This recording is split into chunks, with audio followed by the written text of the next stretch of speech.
Hello dear students, most welcome all of you in question of the day series में। आज आप सभी के लिए लेके आऊं एक और बेहतरीन सवाल जो हमारा सर्कुलर रेस से रिलेटेड है। और ये क्वेश्चन एसएससी सीजीएल प्री 2023 में एक पूछा गया था और उसी तरह का बेहतरीन, मतलब सेम टू सेम क्वेश्चन नहीं पूछा गया था, इसी कंसेप्ट का एक क्वेश्चन था। वो थोड़ा सा इससे थोड़ा सा इजी सा और ये क्वेश्चन थोड़ा सा एडवांस लेवल का बहुत बेहतरीन सवाल है।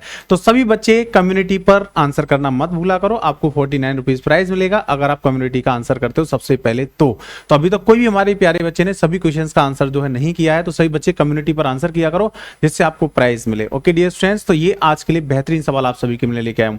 देखो क्वेश्चन में क्या है, पहले क्वेश्चन को पढ़ेंगे आराम से फिर सॉल्व करेंगे। Two friends A and B simultaneously start running around a circular track. They run in the same direction और travels at 6 meter per second and B runs at B meter per second, मतलब variable दिया है। If they cross each other at exactly 2 points on the circular track and B is a natural number less than 30, how many values can B takes? मतलब B के कितने मान हो सकते हैं। अगर हम हिंदी में बात करें, दो दोस्त ए और बी एक साथ वृत्ताकार ट्रैक पर दौड़ना शुरू करते हैं। वे एक ही दिशा में दौड़ते हैं। ए 6 मीटर पर सेकंड की गति से यात्रा करता है और बी मीटर पर सेकंड गति से दौड़ता है। यदि वृत्ताकार पथ पर ठीक दो बिंदुओं पर एक दूसरे को पार करते हैं तो बताइए बी 30 से कम एक प्राकृतिक संख्या है तो बी के कितने मान हो सकते हैं। बहुत बढ़िया क्वेश्चन, जबरदस्त क्वेश्चन है और ऐसा सीजीएल में भी एक क्वेश्चन पूछा गया था। तो देखो ऐसे क्वेश्चन को सॉल्व करने के लिए आपको क्या करना है, बी के कितने मान हो सकते हैं। कोई व्यक्ति अगर सर्कुलर ट्रैक पर दो या दो से अधिक व्यक्ति दौड़ रहे हैं तो वे कितने बिंदुओं पर सर्कुलर ट्रैक पर मिलेंगे, कितने बिंदुओं पर सर्कुलर ट्रैक पर मिलेंगे, तो वो कैसे निकालते हैं आप। तो अगर आपको नंबर ऑफ पॉइंट्स निकालने, कितने बिंदुओं पर मिलेंगे, एन का मान निकालना है। एन को मैंने मान लिया है, एन को मैं मान के चल रहा हूं कितने बिंदुओं पर सर्कुलर ट्रैक पर टोटल बिंदु मिलेंगे, मतलब व्यक्ति मिलेंगे, बिंदुओं की संख्या जिन पर मिलेंगे। तो मैं एन को मान के चल रहा हूं मेरे प्यारे बच्चों, क्या, बिंदुओं की संख्या, number of points where they both meet, है ना। तो अगर आपको बिंदुओं की संख्या निकालनी है कितने बिंदुओं पर मिलेंगे, तो उसके लिए क्या करना है आपको कि सबसे पहले आपको निकालना पड़ेगा कि ये दोनों व्यक्ति सर्कुलर ट्रैक में जहां से इन्होंने रनिंग स्टार्ट की है उस बिंदु पर कितने समय बाद मिलेंगे। और फिर आपको निकालना पड़ेगा कि सर्कुलर ट्रैक पर पहली बार कब मिलेंगे और हम इनका स्टार्टिंग पॉइंट पर मिलने वाले समय को और पहली बार मिलने वाले समय से डिवाइड कर देंगे तो नंबर ऑफ पॉइंट्स आ जाते हैं कि वो कितने बिंदुओं पर उस सर्कुलर ट्रैक पर मिलेंगे। तो देखो पहली प्रारंभिक बिंदु पर दो व्यक्ति प्रारंभिक बिंदु पर कब मिलेंगे, तो उसके लिए हम क्या निकालते हैं। तो जैसे मान के चलो सर्कुलर ट्रैक है, पहले मैं कंसेप्ट समझा रहा हूं, इस क्वेश्चन को तो हम बाद में सॉल्व करेंगे। तो ये मान के चलो सर्कुलर ट्रैक है, इसकी लंबाई को मैं एल मान लेता हूं। अगर दो व्यक्ति दौड़ते हैं इस ट्रैक पर, ठीक है, तो वो जहां से इन्होंने रेस स्टार्ट की है इसी बिंदु पर कब मिलेंगे, ये हम कैसे निकालते हैं। तो ये निकालने के लिए हम देखते हैं कि भाई पहली व्यक्ति की गति को मान के चलो मैं S1 मान लेता हूं, दूसरी व्यक्ति की गति को S2 मान लेता हूं। तो हम अगर ये निकालना है कि जहां से इन्होंने रेस स्टार्ट की है इसी बिंदु पर ये कब मिलेंगे, तो सबसे पहले हम निकालते हैं पहले व्यक्ति का समय कि ये एक चक्कर कितने समय में पूरा करेगा। तो अगर हम समय निकालेंगे तो दूरी बटे चाल, डिस्टेंस अपॉन स्पीड, तो L डिस्टेंस को ये S1 गति से तय करेगा। और दूसरा व्यक्ति कितना समय लेगा इस सर्कुलर ट्रैक पर एक चक्कर पूरा करने में, तो L अपॉन S2। और फिर इन दोनों का समयों का ले लेते हैं एलसीएम, इन दोनों समयों का ले लेते हैं LCM, LCM of L upon S1 L upon S2। अगर किसी स्टूडेंट को ये कंसेप्ट समझ में नहीं आ रहा हो तो मैंने ये कंसेप्ट बहुत बढ़िया तरह से सिखाया है, सर्कुलर रेस का मैंने एक वीडियो बनाया, उसमें मैंने सारे क्वेश्चंस भी लिए 2023 के और बहुत बेहतरीन अच्छे तरीके से समझाया। तो वहां पे उस वीडियो को देख लेना तो आपको ये समझ में आ जाएगा। तो पहली बार ये प्रारंभिक बिंदु पर कब मिलेंगे, तो उसके लिए हम पहले इनका एक चक्कर का समय निकालते हैं, फिर उनका एलसीएम लेते हैं, L अपॉन S1 और L अपॉन S2, ठीक है। चलो, और फिर उसके बाद दूसरी चीज क्या है कि ट्रैक पर पहली बार कब मिलेंगे। तो अगर हम इनका ट्रैक पर मीटिंग टाइम निकालते हैं, पहली बार कब मिलेंगे, मतलब फर्स्ट टाइम ट्रैक पर कहीं भी, प्रारंभिक बिंदु की बात नहीं कर रहे हैं अब हम बात कर रहे हैं कि सर्कुलर ट्रैक पर पहली बार कहीं भी कब मिलेंगे, चाहे यहां मिले, चाहे यहां मिले, चाहे यहां मिले, तो कब मिलेंगे। तो उसके लिए क्या करते हैं, तो अगर हम मीटिंग टाइम निकालते हैं तो उसके लिए एल को इनकी रिलेटिव स्पीड से, अगर सेम डायरेक्शन है तो रिलेटिव स्पीड माइनस हो जाएगी, अगर अपोजिट डायरेक्शन होगी तो रिलेटिव स्पीड प्लस हो जाएगी, भाग दे देंगे तो फर्स्ट टाइम का मीटिंग पॉइंट आ जाता है, ठीक है। तो ये बात आपको समझ में आई कि फर्स्ट टाइम का मीटिंग पॉइंट व्यक्ति कब मिलेंगे, वो होता है कितना सर्कुलर ट्रैक की डिस्टेंस है अपॉन रिलेटिव स्पीड। अगर सेम डायरेक्शन में है तो ये होगा, अगर अपोजिट डायरेक्शन में है तो रिलेटिव स्पीड प्लस हो जाएगी, S1 प्लस S2। तो इनका ट्रैक पर मिलने का समय, और जो हमने अभी निकाला था हमने जो अभी निकाला था वो क्या निकाला था, अभी हमने निकाला था LCM of L upon S1 comma L upon S2। तो ये जो हमने निकाला था वो निकाला था कि ये पहली बार कब मिलेंगे। तो देखो एलसीएम लेना, तो बट्टी वाली फ्रैक्शन वाली चीजों का जब हम एलसीएम लेते हैं तो ऊपर वालों का एलसीएम लेंगे, तो एल और एल का एलसीएम तो एल आ जाएगा, और नीचे वालों का एचसीएफ लेते हैं तो नीचे वालों का एचसीएफ लेंगे, तो HCF of S1 comma S2। ठीक है, तो ये आ गया आपका पहली बार प्रारंभिक बिंदु पर मिलने का समय, और ये आ गया आपका L upon S1 minus S2 same direction में ट्रैक पर पहली बार कहां कितने समय बाद मिलेंगे, और L upon S1 plus S2 जब दोनों व्यक्ति अपोजिट डायरेक्शन में हो तो ट्रैक पर पहली बार कब मिलेंगे।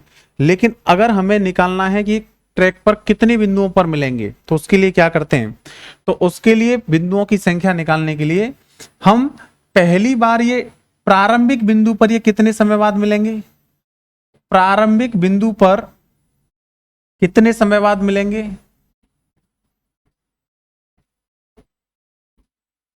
प्रारंभिक बिंदु पर कितने समय बाद मिलेंगे, इसको हम डिवाइड कर देंगे पहली बार कब मिलेंगे ट्रैक पर, ट्रैक पर पहली बार कब मिलेंगे, फर्स्ट टाइम की मीटिंग टाइम को ट्रैक पर पहली बार कब मिलेंगे। तो ये होता है। तो मेरे प्यारे बच्चों, अगर आपको सर्कुलर ट्रैक पर मीटिंग पॉइंट निकालने हैं कि कितने बिंदुओं पर मिलेंगे, तो उसके लिए प्रारंभिक बिंदु पर ये कितने समय बाद मिलेंगे उस समय को हम भाग देते हैं ट्रैक पर ये पहली बार कितने समय बाद मिलेंगे उस वाले समय से। तो देखो ये वाला जो आप देख रहे हो आपका समय L upon HCF of S1 S2, ये तो प्रारंभिक बिंदु पर मिलने वाला समय है, और ये आप जो देख रहे हो L upon S1 minus S2 L upon S1 plus S2 ये ट्रैक पर पहली बार मिलने वाला समय है। तो देखो अगर हम अपने क्वेश्चन में देखें तो दोनों व्यक्ति समान दिशा में दौड़ रहे हैं, है ना, देखना जरा समान दिशा में दौड़ रहे हैं, हाँ एक ही दिशा में दौड़ रहे हैं, एक ही दिशा में दौड़ रहे हैं, तो हमारा ये वाला कंसेप्ट काम करेगा L upon S1 minus S2। तो अगर हमें मीटिंग पॉइंट्स n निकालने हैं तो देखो अब मैं ये हटा के यहाँ पे सीधा फॉर्मूला लिख देता हूं, उसको आप याद रखोगे बस। ये रामायण तो केवल आपको मैंने समझाने के लिए बताई है, जिससे कभी भी आपको कंसेप्ट में कोई भी डाउट ना हो, इसलिए आपको ये बताया है। ठीक है, तो अगर हमें मीटिंग पॉइंट्स निकालने कितनी बार मिलेंगे, तो इस वाले टाइम को L अपॉन HCF ऑफ दोनों चाल S1 S2 को भाग दे दो L upon S1 difference S2। S1 minus S2 हम इसलिए कर रहे हैं क्योंकि यहां पर दोनों सेम डायरेक्शन में है, अगर मेरे भाई ये अपोजिट डायरेक्शन हो तो प्लस हो जाएंगे, ध्यान रखना। तो अगर आप देखोगे तो L से L कट जाएगा, फर्स्ट एंड लास्ट से ये ऊपर चला जाएगा, तो हमारा फॉर्मूला बनेगा S1 डिफरेंस S2 बटे HCF ऑफ S1 S2। ये फॉर्मूला बनता है नंबर ऑफ पॉइंट्स का। तो कितने बिंदुओं पर मिलेंगे उसका फॉर्मूला ये बनता है। अगर मैं इसको थोड़ा सा और मॉडिफाई कर दूं तो हमारा फॉर्मूला बनेगा रिलेटिव स्पीड, दोनों जो व्यक्ति दौड़ रहे हैं उनकी रिलेटिव स्पीड, रिलेटिव स्पीड का मतलब क्या होता है, सापेक्षिक गति, उनकी सापेक्षिक गति को डिवाइड कर दीजिए, किससे डिवाइड करोगे, HCF of S1 S2, HCF of S1 S2 दोनों गतियों के HCF से, तो आपके मीटिंग पॉइंट निकल के आ जाएंगे कितने बिंदुओं पर मिलेंगे। ये फॉर्मूले का स्क्रीनशॉट कर लेना तो ये क्वेश्चन सॉल्व हो जाएगा। अब मैं आपको क्वेश्चन की तरफ लेके आ जाता हूं, कंसेप्ट मैंने आपको समझा दिया है। तो हमारा फॉर्मूला यही बना। तो अगर हम इस क्वेश्चन में मीटिंग पॉइंट्स निकालेंगे तो इसमें पहले गति देखो, गति कौन कौन सी है, तो गति एक तो 6 मीटर पर सेकंड है, एक 20 मीटर पर सेकंड है, और दोनों समान दिशा में है। तो मीटिंग पॉइंट्स की संख्या निकालेंगे तो रिलेटिव स्पीड, तो देखो मेरे प्यारे बच्चों जो b का मान है वो 30 से कम है और एक प्राकृतिक संख्या है, तो अगर b का मान देखें तो 1 से लेके 29 तक हो सकता है। इसका मतलब 1 से लेके 29 तक हो सकता है, तो b का मान बड़ा भी हो सकता है और b का मान 6 से छोटा भी हो सकता है। मतलब ऐसा भी हो सकता है b का मान अगर आप 1 से लेके 5 तक लो तो a की गति ज्यादा होगी, b की कम होगी, और अगर आप b का मान 6 से बड़ा लोगे या 6 लोगे तो फिर ऐसे केस में b की गति ज्यादा हो जाएगी। तो अगर हम नंबर ऑफ पॉइंट्स निकालेंगे तो ऊपर तो आता है दोनों की रिलेटिव स्पीड। तो रिलेटिव स्पीड अगर b की गति कम होगी, अगर b की गति कम होगी तो रिलेटिव स्पीड बनेगी 6 माइनस b और बटे आएगा नीचे HCF ऑफ 6, b। ठीक है, एक तो कंडीशन ये बनेगी, और या अगर b की गति ज्यादा हो जाएगी तो फिर कंडीशन ये बन जाएगी b माइनस 6 बटे HCF ऑफ b, 6। ये दो सिचुएशन हो सकती हैं। ठीक है, अब आपको यहां से ये चीज पता है कि b का मान 30 से कम एक प्राकृतिक संख्या इसने कहा है, मतलब जो b का मान है वो 30 से छोटा ही होना चाहिए, 30 से बड़ा नहीं ले सकते। और इसने हमसे कहा है कि वे एक ही दिशा में दौड़ रहे हैं और तो वे वृत्ताकार ट्रैक पर ठीक दो बिंदुओं पर एक दूसरे को पार करेंगे, तो b के मान कितने हो सकते हैं, मतलब n का मान हमारा 2 होना चाहिए, वो मान सही होगा। अब आपको क्या करना है, अब b का मान 1 से लेके 29 तक पुट कर करके देखना पड़ेगा आपको कि कौन कौन सी वैल्यू पर मीटिंग पॉइंट 2 आ रहे हैं, ठीक है। और बड़ी आसानी से पुट कर सकते हो, कोई बड़ी बात नहीं है। जैसे अगर b का मान आप 1 रखते हो, 1 रखोगे तो 6 - 1 5 हो जाएगा, नीचे 1 और 6 का HCF का मतलब होता है कॉमन, तो 1 और 6 में कॉमन कितना आएगा 1, तो 5/1 5 मीटिंग पॉइंट आएंगे, इसका मतलब 1 नहीं हो सकता b का मान, तो 1 हट गया। ऐसे b के मान आप पुट कर करके देखोगे, b का मान 2 पुट करके देखो, 2 रखेंगे तो 6 - 2 4, और 2 और 6 का HCF 2, और 4 को 2 से भाग देंगे 2 आएगा, बिल्कुल सही है भाई, b का मान 2 हो सकता है। देखो मैं पुट करके दिखाता हूं आपको, इसमें पुट करिए फॉर्मूले में, तो 6 - 2 बटे 6 और 2 का HCF 2, तो 4/2, तो कितना आ गया 2 आ गया, तो इसका मतलब ये सही है, मीटिंग पॉइंट 2 आएंगे जब b का मान 2 होगा, तो b का मान 2 हो सकता है। और क्या हो सकता है, 3 रखोगे तो 3 आएगा, 3 HCF आएगा, 1 हो जाएगा गलत। 4 रखोगे तो 2 अंतर आएगा, HCF भी 2, तो 1 आएगा, ये भी गलत। 5 रखोगे तो 1 आएगा ऊपर, नीचे भी 1 आएगा, ये भी गलत। 6 रखोगे तो 0 हो जाएगा, ये भी गलत। अब देखो ये तो हो गया, अब इसके बाद यहां रखना है, b का मान 7 रखेंगे तो 7 - 6 कितना हो जाएगा 1, और 7 और 6 में भी 1, तो 1 मीटिंग पॉइंट आएगा गलत।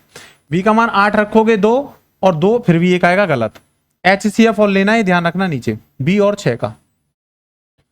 8 के बाद 9 रखोगे तो 3 आएगा, 1 हो जाएगा, गलत हो जाएगा। 10 रखोगे तो 4 बचेगा, और HCF 2, 10 हो सकता है भाई, देखो रख को देखो, इसमें अगर 10 रखेंगे तो 10 - 6 10 भी हो सकता है आपका मान, 10 भी हो सकता है। अगर आप b का मान 10 रखोगे तो 10 - 6, और 10 और 6 में कितना कॉमन होगा 2, तो 4/2, ये भी 2 आ जाएगा, तो इसका मतलब आपका दूसरा मान जो b का है वो 10 हो सकता है मेरे भाई, ठीक है। ऐसे आपको चेक कर करके देखना पड़ेगा। आप कहोगे सर 29 तक देखेंगे, टाइम बहुत लगेगा। देखो बच्चों, इसने अगर वैल्यू बड़ी दी है, 30 तक की बात की है, तो आपको ज्यादा टाइम लगेगा ही। लेकिन सीजीएल के प्री में जो क्वेश्चन आया था उसमें केवल ये वैल्यू 6 दी थी, तो बड़ी आसानी से क्वेश्चन हो गया था, है ना। तो ये अंतर है। अब हमने कहां तक देख लिया, 10 तक देख लिया। 11 देखेंगे तो 5 आएगा, नहीं हो सकता। 12 देखेंगे तो कितना आएगा 6, और 6 नहीं हो सकता। 13 देखेंगे तो 7 आएगा, नहीं हो सकता। 14 देखेंगे तो 8 आएगा, और नीचे 2 नहीं हो सकता, क्योंकि नीचे 2 आएगा तो 8 को 2 से भाग देंगे तो 4 मीटिंग पॉइंट आएंगे। 15 देखेंगे तो कितना बचेगा 9, और नीचे 3, ये भी नहीं हो सकता। अगर हम 16 देखेंगे तो कितना बचेगा 10, और कॉमन आएगा 2, ये भी नहीं हो सकता। 17 देखेंगे तो 11, ये भी नहीं हो सकता। 18 देखेंगे तो 6 घटाएंगे 18 में से कितना हो जाएगा भाई 12, और 18 और 6 का, हाँ ये हो सकता है भाई, b का मान 18 और हो सकता है, तो b का मान आपका 18 और हो सकता है। तो 18 रखोगे तो 18 - 6 करेंगे 12 हो रहा है, और 6 और 18 में कॉमन लेंगे 6 हो रहा है, तो 2 ही आ रहा है मीटिंग पॉइंट, तो 18 भी हो सकता है। 19 में से 6 जाएगा 13, 20 में से 6 जाएगा 14, नहीं हो सकता। 21 में से 6 जाएगा 15, नहीं हो सकता। 3 आएगा नीचे। 22 में से 6 जाएगा, नहीं हो सकता। 22 में से 6 जाएगा, आपका कितना बचेगा 16, और 2 नहीं आएगा। ऐसे ही 23 रखोगे तो भी नहीं होगा। 24 रखोगे तो आपका 18 बचेगा, और 6 × 18 3 आएंगे, ये भी नहीं हो सकता। 25 रखोगे तो भी नहीं होगा, 19 हो जाएगा। 26 रखोगे तो 20 हो जाएगा, नीचे 2 आएगा, नहीं हो सकता। और कोई मान नहीं हो सकता, ये 3 मान हो सकते हैं बेटा आपके, तो आपका आंसर आ जाएगा ये। तो ऐसे ही आप 27 रखोगे मेरे भाई तो 21 बचेगा, तो भी नहीं हो पाएगा। 28 रखोगे तो 22 बचेगा, 2 ही आएगा, नहीं हो सकता। 29 रखोगे तो 23 बचेगा, नहीं हो सकता। तो 3 मान हो सकते हैं बी के, 2, 10 और 18, जो 30 से छोटे होंगे, और मीटिंग पॉइंट 2 आएंगे। तो इस तरह का क्वेश्चन, बहुत बेहतरीन क्वेश्चन एसएससी सीजीएल प्री 2023 में पूछा गया था। लेकिन बस अंतर इतना ही, उसमें 30 की जगह पे 6 दिया था, तो हमें कम वैल्यूज जो है चेक करनी थी, यहाँ पे ज्यादा वैल्यू चेक करनी पड़ रही है। ओके डियर स्टूडेंट्स, ये बात समझ में आई होगी, उम्मीद करते हैं। नेक्स्ट